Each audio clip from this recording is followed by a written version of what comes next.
ಸಾಮಾನ್ಯವಾಗಿ ಯೂರೋಲಜಿಸ್ಟ್ನ ಈಗ kidney stone patient ನೋಡಿದಾಗ ಅವರು ಅಥವಾ ಕಿಡ್ನಿ ಸ್ಟೋನ್ ಪೇಷಂಟ್ ಟ್ರೀಟ್ಮೆಂಟ್ ಕೊಟ್ಟಾದಮೇಲೆ ಅವರು ಕಾಮನ್ ಆಗಿ ಕೇಳುವಂಥ ಕ್ವಶನ್ ಏನು ಅಂತ ಹೇಳಿದ್ರೆ, ಡಾಕ್ಟರ್ ನಾವು ಕಿಡ್ನಿ ಸ್ಟೋನ್ ಆಗಿದೆ, ನೆಕ್ಸ್ಟ್ ಕಿಡ್ನಿ ಸ್ಟೋನ್ ಆಗದೇ ಇರೋ ಥರ ಟ್ರೀಟ್ಮೆಂಟ್ ನಮಗೆ ಅಥವಾ ಡಯಟ್ ನಮಗೆ ಹೇಳ್ತೀರಾ ಅಂತ ಹೇಳಿ. ಸೊ ಮತ್ತೆ ಕೆಲವರು ಹೇಳ್ತಾರೆ, ಡಾಕ್ಟರ್ ನನಗೆ ಲಾಸ್ಟ್ ಟೈಮ್ ಕಿಡ್ನಿ ಸ್ಟೋನ್ ಆಗಿತ್ತು, ಆ ಕಿಡ್ನಿ ಸ್ಟೋನ್ ಕ್ಯಾಲ್ಶಿಯಮ್ ಅಂತ ಬಂದಿತ್ತು. ಸೊ ಅದರಿಂದ ನನ್ನ ಸ್ನೇಹಿತರು ಹೇಳಿದ್ರು ಕ್ಯಾಲ್ಶಿಯಮ್ ರಿಚ್ ಇರುವಂಥ ಎಲ್ಲ ಫುಡ್ಡು ನೀವು ರಿಸ್ಟ್ರಿಕ್ಷನ್ ಮಾಡಬೇಕು, ಹಾಲಿನ ಪದಾರ್ಥ ಎಲ್ಲ ತೊಗೊಳ್ಳೇಬಾರ್ದು ಅಂತ ಹೇಳಿದರು ಅಂತ. ಮತ್ತು ಕೆಲವರು ಹೇಳ್ತಾರೆ, ಡಾಕ್ಟರ್ ಕಿಡ್ನಿ ಸ್ಟೋನ್ ಆಗಿರೋದ್ರಿಂದ ನಮ್ಮ ಸ್ನೇಹಿತರು ಹೇಳಿದ್ದಾರೆ ಬಿಯರ್ ತೊಗೊಂಡ್ರೆ ಬಿಯರಿಂದ ಕಿಡ್ನಿ ಸ್ಟೋನ್ ಫ್ಲಶ್ ಆಗಿ ಹೋಗಿಬಿಡುತ್ತೆ ಅಂಥೇಳಿ, ಅದು ನಿಜನಾ ಅಂತ ಹೇಳಿ ಕೇಳ್ತಾರೆ. ಮತ್ತು ಕೆಲವರು ಹೇಳ್ತಾರೆ, ಡಾಕ್ಟರ್ ಟೊಮೊಟೊ ಬೀಜ ಅಥವಾ ಬದನೆಕಾಯಿಯಿಂದ ಕಿಡ್ನಿ ಸ್ಟೋನ್ ಫಾರ್ಮೇಷನ್ ಜಾಸ್ತಿ ಆಗುತ್ತಂತೆ, ನಿಜನಾ ಅಂಥೇಳಿ. ಸೊ ಈಗ ನಿಮ್ಮ ಎಲ್ಲ ಗೊಂದಲಗಳಿಗೆ ನಾನಿವತ್ತು ಈ ಕಿಡ್ನಿ ಸ್ಟೋನ್ ಫಾರ್ಮೇಷನ್ಗೆ ಅಥವಾ ಕಿಡ್ನಿ ಸ್ಟೋನ್ ಮತ್ತೆ ಫಾರ್ಮ್ ಆಗದೆ ಇರೋ ಥರ ನೀವು ಯಾವ ರೀತಿ ಡಯಟ್ ಫಾಲೋ ಮಾಡಿದರೆ ಅದು ನಿಮಗೆ ಕಡಿಮೆ ಆಗ್ತದೆ ಅಥವಾ ಪ್ರಿವೆನ್ಷನ್ ಮಾಡ್ಬೋದು, ಮತ್ತು ನೀವು ಎಷ್ಟು ನೀರಿನ ಪದಾರ್ಥ ಅಥವಾ ಫ್ಲೂಯಿಡ್ ತೊಗೋಬೇಕು ಅಂತ ಎಕ್ಸ್ಪ್ಲೈನ್ ಮಾಡ್ತಾ ಹೋಗ್ತೇನೆ. ನನ್ನ ಹೆಸರು ಡಾಕ್ಟರ್ ರಾಜು ಆಡ್, ಸೀನಿಯರ್ ಯೂರೋಲಜಿಸ್ಟ್ ಮತ್ತು ಆ್ಯಂಡ್ರಾಲಜಿಸ್ಟ್.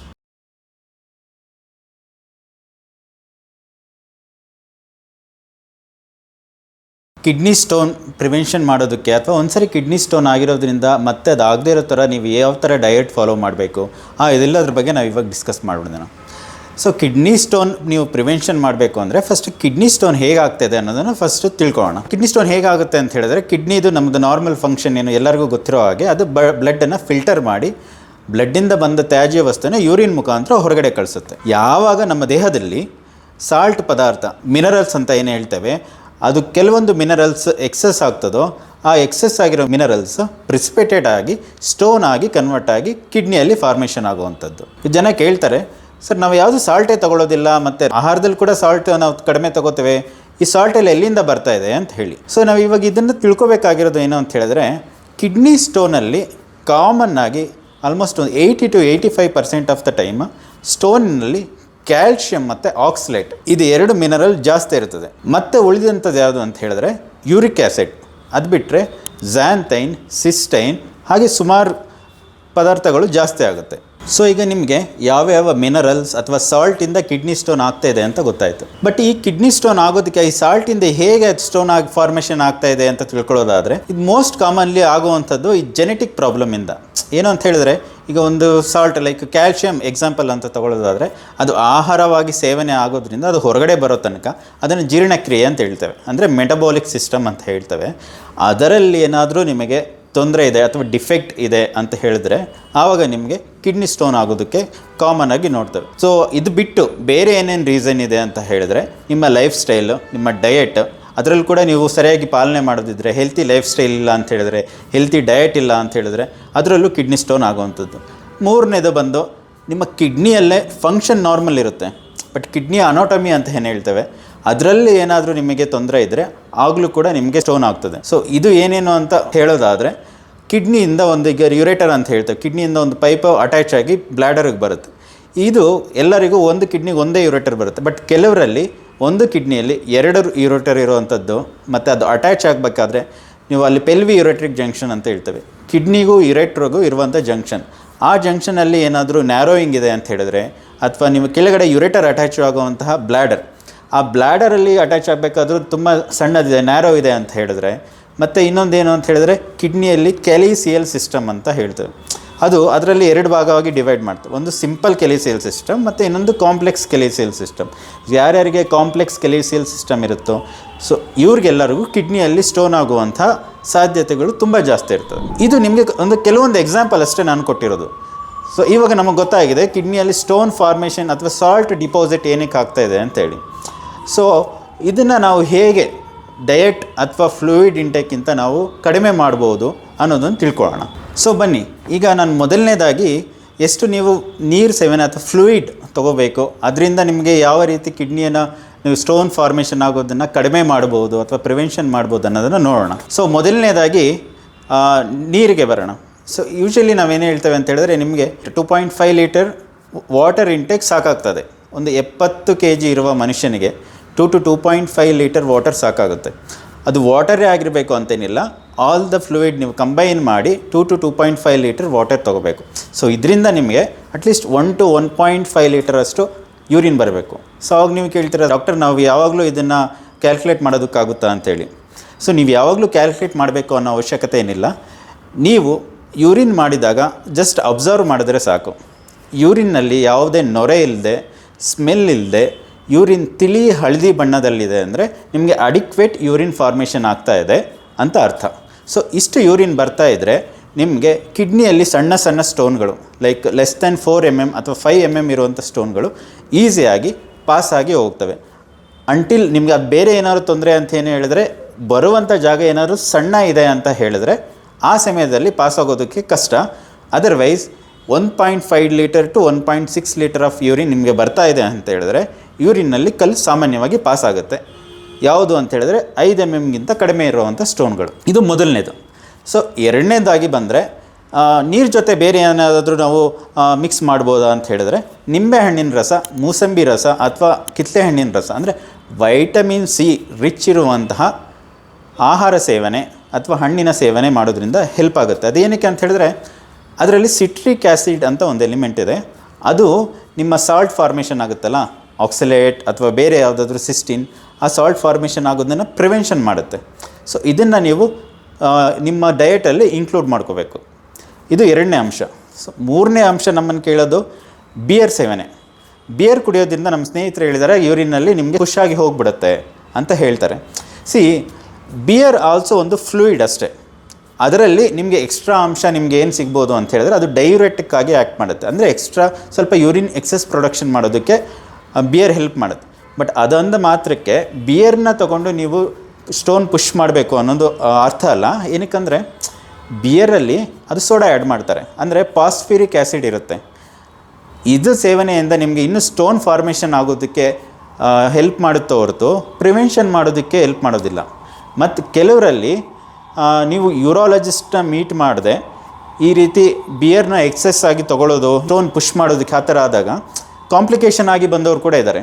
ಅದೇನು ಕಾಂಪ್ಲಿಕೇಶನ್ ಅಂತ ಹೇಳಿದ್ರೆ, ಈ ಸ್ಟೋನು ಯುರೇಟರಲ್ಲಿ ಸಿಗಾಕೊಂಡಿರುತ್ತಲ್ಲ, ಅದು ತುಂಬ ದಿನದಿಂದ ಏನಾದ್ರು ಸಿಗಾಕೊಂಡಿದ್ರೆ ಆ ಸ್ಟೋನಿನ ಕೆಳಗಡೆ ಇನ್ಫೆಕ್ಷನ್ ಆಗಿರುತ್ತೆ. ಅದನ್ನು ಇನ್ಫ್ಲಮೇಷನ್ ಅಂತ ಹೇಳ್ತೇವೆ. ಅಂತ ಹೇಳಿದರೆ ಸ್ಟೋನು ಬಂದು ಸ್ಟೋನಿನ ಮೇಲ್ಗಡೆ ಭಾಗ ಶಾರ್ಪ್ ಆಗಿರೋದ್ರಿಂದ ಅದು ಬಂದು ಸಿಗಾಕೊಂಡಿರುತ್ತೆ. ಅದರಿಂದ ಅದು ಸುತ್ತ ಇನ್ಫೆಕ್ಷನ್ ಆಗಿರುತ್ತೆ. ಸೊ ಅವಾಗ ಏನಾಗುತ್ತೆ ಅಂದರೆ ಈ 4 mm ಇರೋ ಜಾಗ ಇನ್ನೂ ಸಣ್ಣಾಗಿ 2 mm ಆಗಿರುತ್ತೆ. ಆ ಸಮಯದಲ್ಲಿ ನೀವು ಆ ಬಿಯರ್ ತೊಗೊಳೋದ್ರಿಂದ ಏನಾಗುತ್ತೆ ಅಂದರೆ ಮೇಲ್ಗಡೆ ಕಿಡ್ನಿಯಿಂದ ಯೂರಿನ್ ಪ್ರೊಡಕ್ಷನ್ ಜಾಸ್ತಿ ಆಗ್ತಾ ಇರುತ್ತೆ, ಬಟ್ ಅಲ್ಲಿಂದ ಕೆಳಗಡೆ ಯೂರಿನ್ ಬರೋದಕ್ಕೆ ಆಗ್ತಾ ಇರೋದಿಲ್ಲ. ಈ ರೀತಿ ಆದಾಗ ನಿಮಗೆ ಕಿಡ್ನಿಯಿಂದನೇ ಯೂರಿನ್ ಕೆಳಗಡೆ ಹೊಟ್ಟೆ ಒಳಗಡೆ ಸೀಪಾಗುತ್ತೆ ಅಂತ ಹೇಳ್ತೇವೆ. ಅಂದರೆ ಅದರಿಂದ ನಿಮಗೆ ಯೂರಿನೋಮಾ ಅಂತ ನಾವು ನಮ್ಮ ಮೆಡಿಕಲ್ ಟರ್ಮಲ್ಲಿ ಹೇಳ್ತೇವೆ. ಹೊಟ್ಟೆ ಒಳಗಡೆ ಯೂರಿನ್ ನಿಮಗೆ ಸೀಪಾಗುವಂಥದ್ದು, ಹೊರಗಡೆ ಬರುವಂಥದ್ದು. ಇದು ಸರ್ವೇ ಸಾಮಾನ್ಯವಾಗಿ ನೋಡುವಂಥದ್ದು. ಸೊ ನೀವು ಏನೇ ಫ್ಲಶ್ ಥೆರಪಿ ಬಗ್ಗೆ ಆಗಲಿ ಅಥವಾ ಫ್ಲೂಯಿಡ್ ಅಥವಾ ಬಿಯರ್ ಸೇವನೆ ಬಗ್ಗೆ ನೀವು ಏನಾದರೂ ತಿಳ್ಕೋಬೇಕು ಅಥವಾ ಅಡ್ವೈಸ್ ತೊಗೋಬೇಕು ಅಂದರೆ ನಿಮ್ಮ ಯೂರಾಲಜಿಸ್ಟ್ನ ಕನ್ಸಲ್ಟ್ ಮಾಡಬೇಕು. ಮತ್ತು ಬಿಯರ್ ಸೇವನೆ ನಾವು ಯಾರಿಗೂ ಅಡ್ವೈಸ್ ಮಾಡೋದಿಲ್ಲ. ಸೊ ಮತ್ತೆ ಇನ್ನೊಂದು ಕೇಳೋವಂಥದ್ದು ಕಾಫಿಯನ್ನು ಕುಡಿದು ನಿಲ್ಲಿಸ್ಬೇಕಲ್ಲ ಅಂತ ಹೇಳ್ತಾರಲ್ಲ ಡಾಕ್ಟರ್ ಅಂತ ಕೇಳ್ತೀರ. ಸೊ ಕಾಫಿಯಲ್ಲಿ ಕೋಕಾ ಅಂತ ಒಂದು ಎಲಿಮೆಂಟ್ ಇರುತ್ತೆ. ಅದರಿಂದ ಆಕ್ಸಲೇಟ್ ಡಿಪಾಸಿಟ್ ಆಗುವಂಥ ಅಂಶ ಜಾಸ್ತಿನೇ. ಬಟ್ ಕಾಫಿ ನಿಲ್ಲಿಸಲೇಬೇಕಾ ಅಂತ ಕೇಳಿದ್ರೆ ಅವಶ್ಯಕತೆ ಏನಿಲ್ಲ. ನೀವು ದಿನಕ್ಕೆ 1 ಅಥವಾ 2 ಕಪ್ ಕಾಫಿ ಕುಡಿತಾ ಇದ್ದರೆ ಅದರಿಂದ ನಿಮಗೆ ಹೆಚ್ಚು ಆಕ್ಸಲೇಟ್ ಡಿಪಾಸಿಷನ್ ಆಗೋದಿಲ್ಲ. ನೀವು ಅದನ್ನು ಸೇವನೆ ಮಾಡ್ಬೋದು. ನೀವು ಕ್ರೋನಿಕ್ ಡ್ರಿಂಕರ್ ಇದ್ದೀರಾ, 10 ರಿಂದ 12 ಕಪ್ ಕಾಫಿ ಕುಡಿತೀರಾ, ಕೆಲವು ಕುಡಿತಾರೆ, ಅಂಥವರಿದ್ದರೆ ಕಾಫಿ ಸೇವನೆಯನ್ನು ಸ್ವಲ್ಪ ಕಡಿಮೆ ಮಾಡ್ಕೋಬೇಕು. ಸೊ ನೀವು ಈಗ ಫ್ಲೂಯಿಡ್ ಅಂತ ನೀವು ಏನು ತೊಗೊಂಡ್ರೆ ನೀವು ದಿನದಲ್ಲಿ ಸೇವಿಸುವಂಥ ಎಲ್ಲ ಫ್ಲೂಯಿಡನ್ನು ಸೇರಿಸಿ ನಾವು ಹೇಳ್ತಾ ಇರೋವಂಥದ್ದು ನಿಮಗೆ 2 ರಿಂದ 2.5 ಲೀಟರ್ ವಾಟರ್ ತೊಗೊಂಡ್ರೆ ನಿಮಗೆ ಸಾಕಾಗುತ್ತದೆ. ಸೊ ಫ್ಲೂಯಿಡಲ್ಲಿ ಮತ್ತು ನೆಕ್ಸ್ಟ್ ಯಾವುದು ಅಂತ ಹೇಳಿದ್ರೆ ಮಿಲ್ಕ್, ಹಾಲಿನ ಸೇವನೆ. ಸೊ ನೀವು ನೋಡೋದಾದರೆ ಸುಮಾರು ಜನಕ್ಕೆ ಕನ್ಫ್ಯೂಷನಲ್ಲಿದೆ. ಏನು ಅಂತ ಹೇಳಿದ್ರೆ ಸ್ಟೋನ್ ಫಾರ್ಮೇಷನ್ ಜಾಸ್ತಿ ಆಗೋದು ಕ್ಯಾಲ್ಶಿಯಂ ಸ್ಟೋನು ಹಾಲಿನಲ್ಲಿ ರಿಚ್ ಇರುತ್ತೆ. ಸೊ ಹಾಲು ತೊಗೋಬಾರ್ದು ಅಂತೇಳಿ. ಸೊ ಇದನ್ನು ನೀವು ಮಾಡ್ತೀರಂತ ಮೊದಲನೇ ತಪ್ಪು. ಏನು ಅಂತ ಹೇಳಿದ್ರೆ ಕ್ಯಾಲ್ಶಿಯಂ ಸ್ಟೋನ್ಸ್ ಆದ್ರೂ ಅದರಲ್ಲಿ ಮೇನ್ ಮಿನರಲ್, ಕಲ್ಪ್ರಿಟ್ ಮಿನರಲ್ ಯಾವುದು ಅಂತ ಹೇಳಿದ್ರೆ ಆಕ್ಸಲೇಟ್. ನೀವು ಕ್ಯಾಲ್ಶಿಯಂ ರಿಚ್ ಫುಡ್ ತೊಗೊಂಡ್ರೆ, ಕ್ಯಾಲ್ಶಿಯಂ ಜಾಸ್ತಿ ನೀವು ತಗೊಂಡಾಗ ಅಂದರೆ ಫುಡ್ ಮೂಲಕ ತಗೊಂಡಾಗ ಅದು ಕ್ಯಾಲ್ಶಿಯಂ ಆಕ್ಸಲೇಟಲ್ಲಿ ಕಂಬೈನ್ ಆಗಿ ಅದು ಯೂರಿನ್ನಲ್ಲಿ ಹಾಗೆ ಬಂದ್ಬಿಡುತ್ತೆ. ನೀವು ಯಾವಾಗ ಕ್ಯಾಲ್ಶಿಯಂ ಕಡಿಮೆ ಮಾಡ್ತೀರೋ ಆವಾಗ ಆಕ್ಸಲೇಟ್ ಕ್ರಿಸ್ಟಲೈಸೇಷನ್ ಜಾಸ್ತಿ ಆಗಿ ಸ್ಟೋನ್ ಆಗಿ ಫಾರ್ಮೇಷನ್ ಆಗುತ್ತೆ. ಸೊ ಆದ್ದರಿಂದ ನೀವು ಹಾಲಿನ ಪದಾರ್ಥಗಳು ಲೈಕ್ ಹಾಲಾಗಲಿ, ಮೊಸರಾಗಲಿ, ಪನ್ನೀರಾಗಲಿ ಮೊದಲಿನ ಹಾಗೆ ಸೇವನೆ ಮಾಡ್ಬೋದು. ಅದನ್ನು ರಿಸ್ಟ್ರಿಕ್ಟ್ ಮಾಡೋ ಅವಶ್ಯಕತೆ ಇಲ್ಲ, ಸರಿನಾ? ಸೊ ಇದು ಮೇನ್ ಜನ ನಿಮಗೆ ಕನ್ಫ್ಯೂಷನಲ್ಲಿ ಅಥವಾ ನೀವು ಅದನ್ನು ಫಾಲೋ ಮಾಡೋದ್ರಲ್ಲಿ ನೀವು ಎಡುತ್ತಾ ಇರೋದು. ನೆಕ್ಸ್ಟ್ ಏನು ಅಂತ ಹೇಳಿದ್ರೆ ಕಾರ್ಬೋನೇಟೆಡ್ ವಾಟರ್ಸ್. ಈ ಕಾರ್ಬೋನೇಟೆಡ್ ವಾಟರ್ ಅಂದರೆ ಏನು? ಪೆಪ್ಸಿ, ಕೋಕೋ ಕೋಲಾ ಅಥವಾ ಬಿಯರ್. ಸೊ ಇದರಲ್ಲಿ ಎಲ್ಲದರಲ್ಲೂ ಏನಿರುತ್ತೆ ಅಂತ ಹೇಳಿದ್ರೆ ಫಾಸ್ಫ್ಯೂರಿಕ್ ಆ್ಯಸಿಡ್ ಅಂತ ಹೇಳ್ತಾರೆ. ಸೊ ಈ ಫಾಸ್ಫ್ಯೂರಿಕ್ ಆ್ಯಸಿಡ್ ನಿಮಗೆ ಕ್ಯಾಲ್ಸಿಯಂ ಫಾಸ್ಫೇಟ್ ಅನ್ನೋ ಸ್ಟೋನ್ ಫಾರ್ಮೇಷನ್ ಆಗೋದಕ್ಕೆ ಸಹಾಯ ಮಾಡುತ್ತೆ. ಸೊ ಆದ್ದರಿಂದ ಕಾರ್ಬೋನೇಟೆಡ್ ವಾಟರ್ನ ಆದಷ್ಟು ಅವಾಯ್ಡ್ ಮಾಡಿದ್ರೆ ತುಂಬ ಒಳ್ಳೆಯದು. ಮತ್ತು ಇನ್ನೊಂದು ಏನಂತ ಹೇಳಿದ್ರೆ ಹಾಟ್ ವಾಟರ್ ಏನಾದರೂ ಜಾಸ್ತಿ ತೊಗೊಂಡ್ರೆ, ಲೈಕ್ ಬೋರ್ವೆಲ್ ವಾಟರ್ ಏನಾದರೂ ನೀವು ಕುಡಿಯೋದ್ರಿಂದ ನಿಮಗೆ ಕಿಡ್ನಿ ಸ್ಟೋನ್ ಆಗುತ್ತಾ ಅಂತೇಳಿ. ಈಗ ಸೈಂಟಿಫಿಕ್ ಡೇಟಾ ಪ್ರಕಾರ ಹಾರ್ಡ್ ವಾಟರ್ ತಗೊಳ್ಳೋದ್ರಿಂದ ಕಿಡ್ನಿ ಸ್ಟೋನ್ ಫಾರ್ಮೇಷನ್ ಜಾಸ್ತಿ ಆಗುತ್ತೆ ಅಂತೆಲ್ಲೂ ಮೆನ್ಷನ್ ಆಗಿಲ್ಲ. ಸೊ ನೀವು ಬೋರ್ವೆಲ್ ವಾಟರ್ ತಗೋತಾ ಇದ್ದೀರಾ ಅಂತ ಹೇಳಿದ್ರೆ ನಾನು ಹೇಳ್ದಂಗೆ 2.5 to 3 ಲೀಟರ್ ಅಥವಾ 2 to 2.5 ಲೀಟರ್ ವಾಟರ್ ನೀವು ತಗೋಬೋದು. ಸೊ ಈಗ ಫ್ಲೂಯಿಡ್ ಮತ್ತು ವಾಟರ್ ಇಂಟೇಕ್ ಎಷ್ಟಿರಬೇಕು ಅನ್ನೋದು ಎಕ್ಸ್ಪ್ಲೇನ್ ಮಾಡಿದ್ದಾನೆ. ಈಗ ಆಹಾರ ಪದಾರ್ಥದಲ್ಲಿ ನೀವು ಯಾವ ಥರ ರೆಸ್ಟ್ರಿಕ್ಷನ್ ಅಥವಾ ಯಾವ ಫುಡ್ ನೀವು ತಗೋಬೋದು ಅಥವಾ ಯಾವ್ದಾದ್ರು ಫುಡ್ ಅವಾಯ್ಡ್ ಮಾಡಬೇಕಾ ಅನ್ನೋದು ನೋಡೋಣ. ಸೊ ಮೊದಲನೇದಾಗಿ ಬಂದು ಸಾಲ್ಟ್ ಇಂಟೇಕ್ ಎಷ್ಟು ತಗೋಬೇಕು, ಸಾಲ್ಟ್ ಇಂಟೇಕ್ ಎಕ್ಸ್ಟ್ರಾ ಏನಾದ್ರು ತಗೋಬೇಕಾ? ಸಾಲ್ಟ್ ಇಂಟೇಕ್ ನೀವು ಆಹಾರಕ್ಕೆ ನಿಮ್ಮ ಕುಕ್ಕಿಂಗಿಗೆ ಎಷ್ಟು ಅವಶ್ಯಕತೆ ಇದೆಯೋ ಅಷ್ಟು ಮಾತ್ರ ತಗೋಬೇಕು. ಈ ಎಕ್ಸೆಸ್ ಸಾಲ್ಟ್ ಹಾಕೋದನ್ನು ನೀವು ಅವಾಯ್ಡ್ ಮಾಡಬೇಕು ಅಥವಾ ಕಡಿಮೆ ಮಾಡಬೇಕು. ಅಥವಾ ಎಕ್ಸೆಸ್ ಸಾಲ್ಟ್ ಇರುವಂಥ ಆಹಾರ ಪದಾರ್ಥಗಳು ಲೈಕ್ ಜಂಕ್ ಫುಡ್ ಆಗಲಿ, ಪಾಪಡ್ ಮತ್ತು ಪಿಕಲ್ಸ್, ಸೊ ನಿಮಗೆ ಗೊತ್ತಿರುತ್ತೆ ಯಾವುದ್ರಲ್ಲಿ ಸಾಲ್ಟ್ ಎಕ್ಸ್ಟ್ರಾ ಇರುತ್ತೆ ಅದನ್ನೆಲ್ಲದನ್ನು ಅವಾಯ್ಡ್ ಮಾಡಬೇಕು. ಇಲ್ಲಿ ಮೇನ್ ಏನು ಅಂತ ಹೇಳಿದ್ರೆ ಸಾಲ್ಟ್ ಅಂದರೆ ಸೋಡಿಯಂ ಕ್ಲೋರೈಡ್ ಇದೆಯಲ್ಲ, ಅದರಿಂದ ನಿಮಗೆ ಕ್ಯಾಲ್ಸಿಯಂ ಸ್ಟೋನ್ಸ್ ಫಾರ್ಮೇಷನ್ ಆಗುವಂತಹ ಚಾನ್ಸಸ್ ಜಾಸ್ತಿ ಇರುತ್ತೆ, ಸರಿನಾ? ಸೊ ಆದ್ದರಿಂದ ನಿಮ್ಗೆ ಆಹಾರ ಪದಾರ್ಥಕ್ಕೆ ಎಷ್ಟು ಸಾಲ್ಟ್ ಅವಶ್ಯಕತೆ ಇದೆಯೋ ಅಷ್ಟು ಮಾತ್ರ ತಗೋಬೇಕು. ಸೊ ನೆಕ್ಸ್ಟ್ ಬರೋದಾದ್ರೆ ಪ್ರೋಟೀನ್ ಅಂತ ಹೇಳಿದ್ರೆ ಬರುವಂಥದ್ದು ಅನಿಮಲ್ ಪ್ರೋಟೀನ್. ಅಲ್ಲಿ ನಿಮಗೆ ರೆಡ್ ಮೀಟ್ ಎಸ್ಪೆಷಲಿ ಬೀಫ್ ಆಗಲಿ ಅಥವಾ ಮಟನ್ ಆಗಲಿ ಆದಷ್ಟು ನೀವು ಅವಾಯ್ಡ್ ಮಾಡಿದ್ರೆ ತುಂಬಾ ಒಳ್ಳೆಯದು. ಸೊ ಅದರಿಂದ ನಿಮಗೆ ಜಾಸ್ತಿ ಸ್ಟೋನ್ ಫಾರ್ಮೇಷನ್ ಆಗುವಂಥ ಚಾನ್ಸಸ್ ಜಾಸ್ತಿ ಇರುತ್ತೆ. ಮತ್ತು ಈ ನೆಕ್ಸ್ಟ್ ಬಂದು ನೀವು ಶುಗರ್ ಏನಾದ್ರು ನೀವು ಜಾಸ್ತಿ ಸೇವನೆ ಮಾಡ್ತಾ ಇದ್ರೆ ಅದರಿಂದ ಕೂಡ ಯೂರಿಕ್ ಆ್ಯಸಿಡ್ ಅಂತ ಸ್ಟೋನ್ ಆಗುವಂಥ ಚಾನ್ಸಸ್ ಜಾಸ್ತಿ ಇರುತ್ತೆ. ಸೊ ನಿಮ್ಮ ಆಹಾರ ಪದಾರ್ಥದಲ್ಲಿ ಶುಗರ್ ಕೂಡ ನೀವು ಸ್ವಲ್ಪ ಕಡಿಮೆ ತಗೊಂಡಷ್ಟು ಒಳ್ಳೆಯದು. ಮತ್ತು ಇನ್ನೊಂದು ಏನು ಅಂತ ಹೇಳಿದ್ರೆ ಕ್ಯಾಲ್ಸಿಯಂ ಇಂಟೇಕ್ ಬಗ್ಗೆ ನಾನು ಆಲ್ರೆಡಿ ಎಕ್ಸ್ಪ್ಲೇನ್ ಮಾಡಿದ್ದೀನಿ. ಕ್ಯಾಲ್ಸಿಯಂ ಇರುವಂತಹ ಫ್ಲೂಯಿಡ್ ಆಗಲಿ ಅಥವಾ ಆಹಾರ ಪದಾರ್ಥ ಆಗಲಿ ನೀವು ಜಾಸ್ತಿ ತಗೋಬೇಕು. ಬಟ್ ನೀವು ಕ್ಯಾಲ್ಸಿಯಂ ಟ್ಯಾಬ್ಲೆಟ್ಸ್ ನೀವು ತಗೋಬೇಕು ಅಂತ ಹೇಳಿದ್ರೆ ನ್ಯೂರಾಲಜಿಸ್ಟ್, ನೆಫ್ರಾಲಜಿಸ್ಟ್ ಒಪಿನಿಯನ್ ತಗೊಂಡು ನೀವು ಕ್ಯಾಲ್ಸಿಯಂ ಟ್ಯಾಬ್ಲೆಟ್ಸ್ ತಗೋಬೇಕು. ಅಥವಾ ನಿಮಗೆ ಆರ್ಥೋಪಿಡಿಷಿಯನ್ ಎಸ್ಪೆಷಲಿ ವಯಸ್ಸಾದಂತಹ ಹೆಂಗಸರಲ್ಲಿ ಅವರು ಪ್ರಿಸ್ಕ್ರೈಬ್ ಮಾಡ್ತಾರೆ. ಆ ಟೈಮಲ್ಲಿ ನಿಮಗೆ ಅದರಿಂದ ಬೆನಿಫಿಟ್ಸ್ ಜಾಸ್ತಿ ಇರುತ್ತೆ. ಸೊ ಆ ಟೈಮಲ್ಲಿ ನೀವು ಆ ಟ್ಯಾಬ್ಲೆಟ್ಸ್ ತಗೊಳ್ಳೇಬೇಕು. ಅದು ಬಿಟ್ಟು ವಯಸ್ಕರಿದ್ದಾಗಲೇ ನೀವು ಕ್ಯಾಲ್ಸಿಯಂ ಟ್ಯಾಬ್ಲೆಟ್ ತಗೊಳ್ಳುವಂಥದ್ದು ಡಾಕ್ಟರ್ ಪ್ರಿಸ್ಕ್ರಿಪ್ಷನ್ ಮೇರೆಗೆ ಅಷ್ಟೇ ನೀವು ತಗೋಬೇಕು. ಇಲ್ಲಾಂದರೆ ಕ್ಯಾಲ್ಸಿಯಂ ಟ್ಯಾಬ್ಲೆಟ್ಸಿಂದ ಸ್ಟೋನ್ ಫಾರ್ಮೇಷನ್ ಆಗೋದು ಜಾಸ್ತಿ ಇರುತ್ತೆ. ಸಾಮಾನ್ಯವಾಗಿ ಕೇಳೋದೇನು ಅಂದರೆ ವೆಜಿಟೇಬಲ್ಸ್ ಮತ್ತು ಫ್ರೂಟ್ಸಲ್ಲಿ ಏನು ನಿಲ್ಲಿಸಬೇಕು? ಈ ಟೊಮೊಟೊ ಬೀಜದಿಂದ ಜಾಸ್ತಿ ಆಗುತ್ತಂತೆ, ಮತ್ತು ಬದನೆಕಾಯಿ ಆಗಲಿ, ಪಾಲಕ್ ಆಗಲಿ, ಇದರಿಂದ ಸೇವನೆಯಿಂದ ಜಾಸ್ತಿ ಆಗುತ್ತೆ ಕಿಡ್ನಿ ಸ್ಟೋನ್ ಅಂತ ಕೇಳ್ತಾರೆ. ನೀವು ಯಾವುದೇ ಫ್ರೂಟ್ಸಲ್ಲಿ ಅಥವಾ ವೆಜಿಟೇಬಲಲ್ಲಿ ತಿನ್ನುವಂಥ ಬೀಜಗಳು ಹಾಗೆ ಹೊರಗಡೆ ಬಂದ್ಬಿಡ್ತವೆ. ಸೊ ಅದರಲ್ಲಿರುವಂಥ ಆಕ್ಸಲೇಟ್ ನಿಮಗೆ ಡಿಪೋಸಿಷನ್ ಆಗೋದು ತುಂಬ ಕಡಿಮೆ. ಸೊ ಈಗ ನಾನು ಹೇಳಿದ ಇಷ್ಟು ವಿಷಯನ ನಿಮ್ಮ ಡಯಟ್ನಲ್ಲಿ ನೀವು ಅಳವಡಿಸ್ಕೊಳ್ಳಿ. ಸೊ ಇದರಿಂದ ನೀವು ಮತ್ತೆ ನಿಮಗೆ ಕಿಡ್ನಿ ಸ್ಟೋನ್ ಫಾರ್ಮೇಷನ್ ಆಗಲಿ ಅಥವಾ ಮುಂದೆ ನಿಮಗೆ ಕಿಡ್ನಿ ಸ್ಟೋನ್ ಫಾರ್ಮೇಷನ್ ಆಗದೇ ಇರೋ ಥರ ತಕ್ಕ ಮಟ್ಟಿಗೆ ನೀವು ಇದನ್ನು ಪ್ರಿವೆಂಟ್ ಮಾಡ್ಬೋದು.